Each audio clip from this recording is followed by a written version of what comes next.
بسم الله الرحمن الرحیم. نن سبا ښځې خپل ویښته خرڅوي، زرګونو روپۍ کیلو، او خلک ګرځي لارو کې ویښته خرڅ کوي د منګز.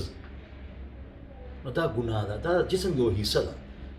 نو دا به یا دفن کې یا به سوځي، خرڅه به نه. دا ګناه ده، پیسې ګناه ده، حرام دي. د حرام نه ځان وساتئ. حرام پیسو کې برکت هم ني، سکون هم ني، دوام نه قبليږي، جبه کې اثر هم ني.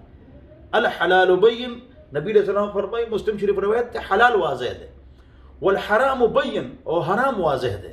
حلال والے حرام نه بچي. وبینهما امور مشتبهات، بعض داسې امور دي چې په هغې کې شبه پیدا شي چې حلال دي که حرام دي، جایز دي که ناجایز دي. د کوم مولا ومنو، یو جایز دي بل وایي ناجایز دي. نبی علیہ السلام وایي ته هغه حرام طرف ته لړ شه، یعنې هغه حرام وګڼه، ناجایز وګڼه، مکروه وګڼه، غلط یې وګڼه، او ځان ته بچ کړه. فمن اتقى الشبهات، څوک چې د شبې نه هم بچ شو، شبهات، فقد استبرأ لدینه وعرضه، د هغه دین هم محفوظ شو، د هغه عزت هم محفوظ شو. داسې عالم سره تعلق او د هغه نه معلومات کول چې بھئی دا شی حلال دی که حرام دی، تپوس کول.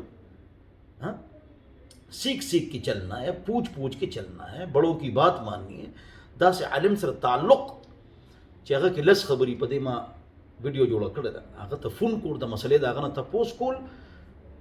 کوشش کوئ چې ښځه ټلیفون عالم ته ونه کړي، چاته د هغې خاوند، ورور، پلار، زوی، هغه د ټلیفون کوي او د مسلې تپوس ته کوي چې دا شی حلال دی که حرام دی، جایز دی که ناجایز دی.